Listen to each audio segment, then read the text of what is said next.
السلام علیکم ناظرین، دنیا ویلوگ کے ساتھ میں ہوں محمد اشفاق۔ ناظرین، پنجاب میں خواجہ سراؤں پر تشدد کے حوالے سے واقعات رونما ہوتے رہتے ہیں۔ ریسنٹلی ایک واقعہ وہاڑی میں پیش آیا جس کا پراسیکیوٹر جنرل پنجاب سید فرحاد علی شاہ نے نہ صرف نوٹس لیا بلکہ خواجہ سراؤں کو پروٹیکٹ کرنے کے لیے اسپیشل پراسیکیوٹرز کو بھی تعینات کیا ہے۔ اس وقت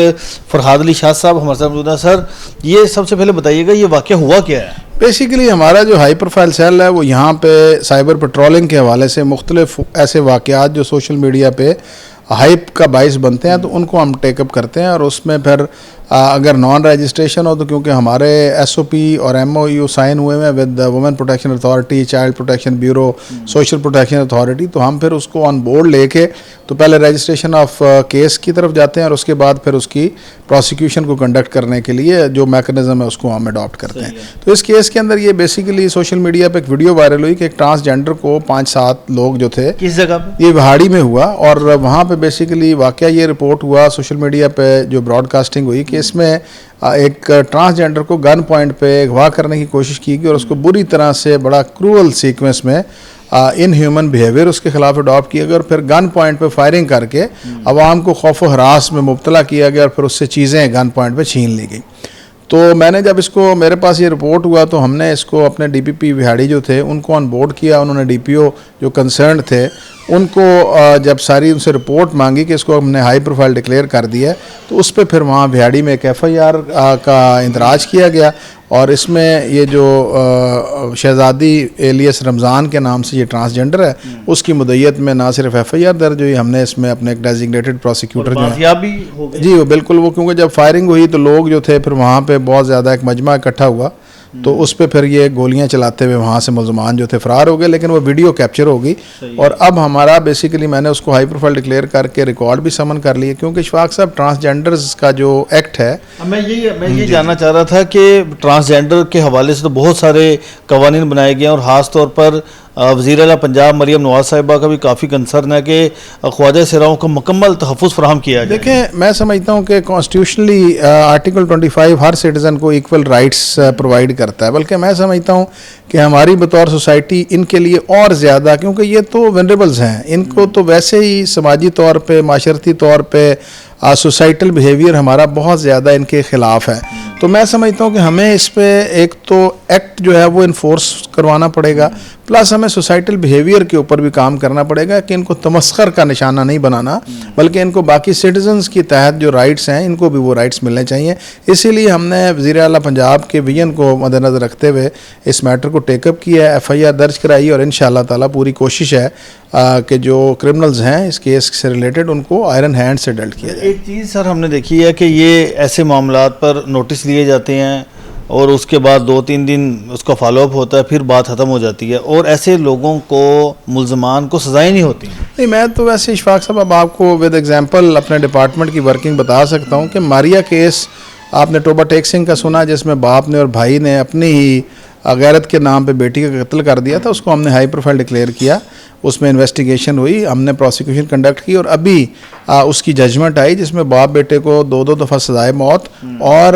1 کروڑ روپے جرمانہ کی سزا جو ہے ہوئی ہے۔ تو اب وہ بات نہیں ہے، اور میں سمجھتا ہوں کہ سی ایم پنجاب کی پہلے دن کی تقریر اگر آپ مد نظر رکھیں اور ان کا ویژن دیکھیں تو اب صرف اور صرف ایف آئی آر درج نہیں ہو رہی، اب پروسیکیوشن بھی کنڈکٹ ہو رہی ہے، اور پہلے دن ہم لائن آف انکوائری جاری کرتے ہیں، ڈیزگنیٹڈ پروسیکیوٹرز دیتے ہیں، اور ہماری جو ministry of law and justice ہے جو اعظم وزیر طارڑ صاحب جس کو ہیڈ کر رہے ہیں، ان کی طرف سے بھی بہت زیادہ ان کی پازیٹیو اپروچ ہے، اور ہم لوگ ڈپارٹمنٹس ان کی امبریلا کے نیچے کام کر رہے ہیں، تو پورے طریقے سے ہماری کوشش ہے کہ ان سبجیکٹس کو اچھے طریقے سے۔ یہ جو اب جو خواجہ سراؤں پر تشدد کا جو مقدمہ درج ہوا، اس میں کون سی دفعات لگائی گئیں اور اس میں کتنی سزا ہو سکتی؟ ابھی جو انہوں نے ایف آئی آر درج کی ہے وہ تو بیسیکلی اٹیمپٹ ابڈکشن کے حوالے سے ہے، چوری کے حوالے سے ہے، لیکن جو اوفینس اس میں لگنے چاہیے جو انہوں نے عوام کو خوفزدہ کیا اغوا کرنے کے لیے ایک پینک کریٹ کیا، اس پہ 780 جو تھا وہ اٹریکٹ کرتا ہے، اس میں ریکارڈ بھی سمن کر لیے کل کے لیے، اس میں آئی او کو بھی نوٹس ہے 10(3) Punjab criminal prosecution service act کا، تو اس میں ہم لائن آف انکوائری دے رہے ہیں، ایڈیشن آف سیکشن بھی ہوگا اور وی ول سیٹل این ایگزامپل انشاءاللہ۔ صحیح ہے۔ اور دوسری بات یہ ہے کہ یہ اب آپ نے اس کیس میں پیروی کے لیے اسپیشل پراسیکیوٹر کو بھی تعینات کیا ہے، تو میں یہی دوبارہ اس ٹاپک پر آتا ہوں کہ جو سزائیں نہیں ہوتی ہیں عدالتوں سے تو اب اس کی ریشو میں اضافہ ہوا. دیکھیں اس کی سزا نہ ہونے کی سب سے بڑی وجہ یہ ہے کہ وکٹم جو ہے وکٹم بلیم گیم اگر آپ دیکھیں تو وکٹم کو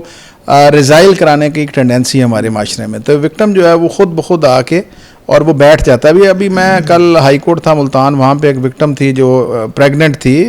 ریپ کی وجہ سے, بچہ پیدا ہو گیا, اس میں DNA کی رپورٹ ہے کہ بچے کا یہ ایکیوز فادر ہے بایولوجیکل, لیکن وکٹم کے ریزائل ہونے کی وجہ سے ٹرائل کورٹ نے بھی ایکوٹ کر دیا. اور ہم نے جب اس کی اپیل اگینسٹ ایکویٹل فائل کی ہے تو آنریبل ڈویژنل بینچ نے ہمیں وہ اپیل وڈرا کرائی ہے کہ آپ کا تو وکٹم ہی کھڑا نہیں ہو رہا آپ کے کیس کے ساتھ. تو میں سمجھتا ہوں کہ سوسائٹی کی بہت زیادہ ذمہ داری ہے کہ ہم وکٹم کو پورے طریقے سے سپورٹ کریں. اور اس میں ایک اور بات بڑی امپورٹنٹ ہے کہ 164 کا اسٹیٹمنٹ جو اینٹی ریپ ایکٹ کے تحت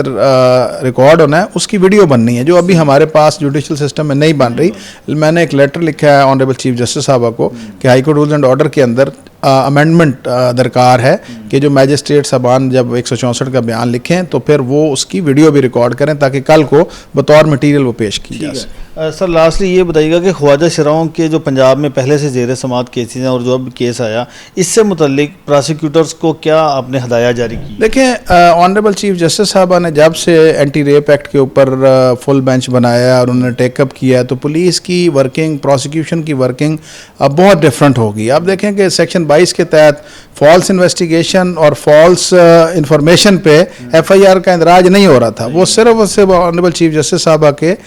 نوٹس لینے کے بعد وہ FIR درج ہونا شروع ہوئی ہیں. اور پروسیکیوشن کو تھرو آؤٹ ہم نے اتنا سینسٹائز کر دیا ہے کہ ہم نے 197 پروسیکیوٹر جو ہیں وہ ہم نے ڈیزیگنیٹ کر دیے پورے پنجاب سے جو صرف اینٹی ریپ ایکٹ کے کیسز کو ڈیل کر رہے ہیں. اب دیکھیں 800 پروسیکیوٹر میرے پاس آل اکراس پنجاب ہیں, جس میں سے 1/4 میں نے لگا دیے سبجیکٹ پہ. تو آپ سمجھیں کہ ہماری CM کا VN جو ہے اس کو ہم پورے طریقے سے. اسامیاں کتنی خالی ہیں ہمارے پاس اس وقت 660 اسامیاں خالی ہیں, جس میں میں نے 400 پروسیکیوٹرز کی انڈکشن کے لیے تھرو سیکٹری پروسیکیوشن سمری بھجوائی ہے جو PPSC کے پاس اب چلی جائے گی اور جلد ہاں جی جلدی انڈکشن ہو جائے گی. صحیح ہے, تھینک یو ویری مچ. جی بالکل, پراسیکیوٹر جنرل پنجاب سید فرحاد علی شاہ صاحب ہمارے ساتھ موجود تھے اور انہوں نے یہ واضح کیا کہ پورے پنجاب میں جو خواجہ سراؤں کے کیسز ہیں اور جو دیگر اسی نوعیت کے کیسز اینٹی ریپ ایکٹ سے متعلق, ان تمام کیسز کو تیز چلانے کے لیے, فاسٹ ٹریک پر لانے کے لیے اسپیشل پراسیکیوٹرز بھی تعینات کیے گئے ہیں تاکہ جو ذمہ داران ہیں ان کو کیفر کردار تک پہنچایا جا سکے. جی